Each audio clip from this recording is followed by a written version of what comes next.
नमस्कार विद्यार्थी मित्र मैत्रिणींनो, कसे आहात? मजेत आहात ना? ज्ञानेश्वर विद्या मंदिर या शैक्षणिक संकुलामध्ये तुम्हा सर्वांचं स्वागत आहे. विद्यार्थी मित्रांनो, तुम्ही आपल्या ज्ञानेश्वर विद्या मंदिर व स्वामी समर्थ ई लर्निंग या युट्यूब चॅनेल्सला सबस्क्राईब केले का? जर सबस्क्राईब केलं नसेल तर लगेचच सबस्क्राईब करून घ्या व सबस्क्राईब समोर जे नोटिफिकेशन आहे त्याला हिट करा, जेणेकरून आपल्या चॅनलवरती अपलोड होणारे नवनवीन शैक्षणिक व्हिडिओ तुम्हाला पाहायला मिळतील. विद्यार्थी मित्रांनो, आज आपण पाहणार आहोत रमजान ईद उल फितर या सणाविषयीची रोचक माहिती. तर ही माहिती शेवटपर्यंत पहा आणि माहिती आवडली तर माहितीला जास्तीच शेअर पण करा. तर चला पाहूयात. रमजान ईद, ज्याला ईद उल फितर असेही म्हणतात, हा इस्लाम धर्मातील सर्वात महत्त्वाच्या सणांपैकी एक आहे. हा सण पवित्र रमजान महिन्याच्या शेवटी साजरा केला जातो. रमजान महिन्यात मुस्लिम बांधव सूर्योदयापासून सूर्यास्तापर्यंत रोजा म्हणजेच उपवास ठेवतात. एक महिना संयम, प्रार्थना, दानधर्म आणि आत्मशुद्धी केल्यानंतर ईद उल फितरचा सण मोठ्या आनंदात साजरा केला जातो. हा सण केवळ धार्मिक नसून बंधुभाव, दया, समानता आणि आनंद वाटण्याचा सण मानला जातो. जगभरातील मुस्लिम समाज हा सण उत्साहाने साजरा करतो. इस्लाम धर्मानुसार रमजान हा वर्षातील सर्वात पवित्र महिना आहे. या महिन्यात मुस्लिम लोक रोजा ठेवतात. रोजा म्हणजे सूर्योदयापूर्वी सेहर, पहाटेचे जेवण घेऊन सूर्यास्तानंतर इफ्तार करून उपवास सोडणे. रमजान महिन्यात लोक 5 वेळा नमाज अदा करतात, कुराणचे पठण करतात, दान धर्म करतात, वाईट गोष्टींपासून दूर राहण्याचा प्रयत्न करतात. रमजानचा मुख्य उद्देश म्हणजे स्वतःवर नियंत्रण ठेवणे, गरिबांची जाणीव ठेवणे आणि ईश्वराची भक्ती वाढवणे हा आहे. ईद या शब्दाचा अर्थ आनंद किंवा उत्सव, तर फितर या शब्दाचा अर्थ उपवास सोडणे असा होतो. त्यामुळे ईद उल फितर म्हणजे रोजा संपल्याचा आनंद असतो. रमजान महिन्यानंतर जेव्हा नवीन चंद्र शव्वाल महिन्याचा चंद्र दिसतो, तेव्हा दुसऱ्या दिवशी ईद साजरी केली जाते. त्यामुळे चंद्र दर्शनाला या सणात खूप महत्व आहे. इस्लाम धर्माचे संस्थापक प्रेषित मुहम्मद यांनी ईद उल फितर सणाची परंपरा सुरू केली. असे मानले जाते की मदिना येथे प्रेषित मुहम्मद यांनी प्रथम ईद साजरी केली. पूर्वी लोक विविध प्रकारचे उत्सव साजरे करत असत, तेव्हा प्रेषित मुहम्मद यांनी सांगितले की मुस्लिम समाजासाठी 2 महत्त्वाचे सण आहेत, ईद उल फितर आणि ईद उल अजहा.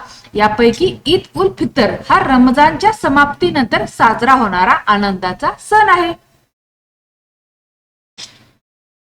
रमजान महिन्याच्या शेवटच्या दिवशी लोक चंद्र दिसण्याची आतुरतेने वाट पाहतात.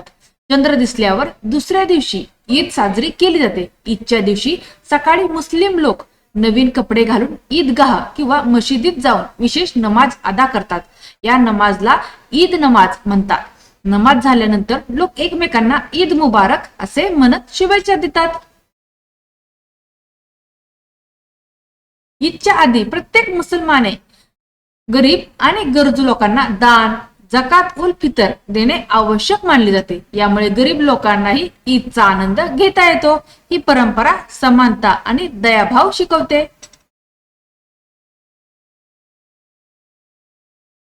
ईदच्या दिवशी विविध प्रकारचे गोड पदार्थ बनवले जातात. त्यामध्ये शीरखुर्मा, सेवई, बिर्याणी, कबाब. विशेषतः शीरखुर्मा हा ईदचा पारंपरिक गोड पदार्थ मानला जातो.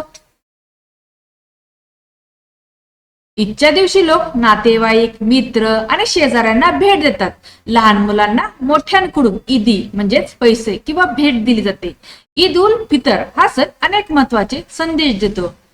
बंधुभाव, सर्व लोकांनी प्रेमाने आणि एकतेने राहावे. दानधर्म, लोक गरीब आणि गरजू लोकांची मदत करावी.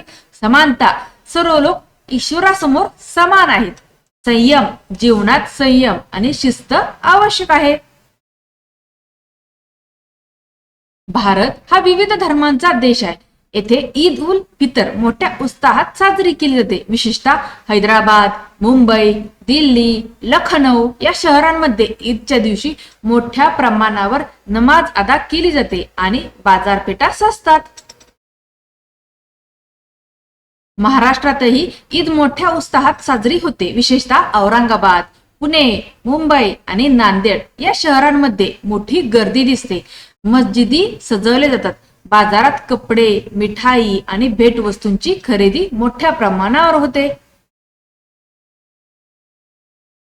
ईद उल फितरचा सण रमजान महिन्यानंतर लगेच साजरा केला जातो. इस्लामिक कॅलेंडर हे चंद्रावर आधारित असल्यामुळे ईदची तारीख दरवर्षी बदलते. ईदच्या दिवशी रोजा ठेवणे मनाई आहे. ईद हा आनंद, प्रेम आणि क्षमाशीलतेचा सण मानला जातो. अनेक ठिकाणी ईदच्या निमित्ताने मेला आणि सांस्कृतिक कार्यक्रम आयोजित केले जातात. भारतासारख्या विविधतेने नटलेल्या देशात ईद हा सण सांप्रदायिक ऐक्याचे प्रतीक आहे. अनेक हिंदू, मुस्लिम, शीख, ख्रिश्चन लोक एकमेकांना ईदच्या शुभेच्छा देतात आणि आनंद वाटतात. हा सण आपल्याला शिकवतो की धर्म वेगळे असले तरी माणुसकी सर्वात मोठी आहे. रमजान ईद म्हणजे केवळ धार्मिक सण नाही, तर मानवतेचा आणि प्रेमाचा संदेश देणारा उत्सव आहे. रमजान महिन्यातील संयम, प्रार्थना आणि दानधर्म यानंतर येणारी ईद लोकांच्या जीवनात आनंद, शांतता आणि समाधान घेऊन येते. हा सण आपल्याला शिकवतो की गरिबांची मदत करणे, एकमेकांना क्षमा करणे आणि प्रेमाने राहणे हेच खरे जीवन मूल्य आहे. म्हणूनच ईद उल फितर हा सण संपूर्ण जगात बंधुभाव, शांतता आणि आनंदाचे प्रतीक म्हणून साजरा केला जातो. तर अशा प्रकारे रमजान ईद सणाविषयीची माहिती संपलेली आहे. मुलांना तुम्हाला ही माहिती आवडली का?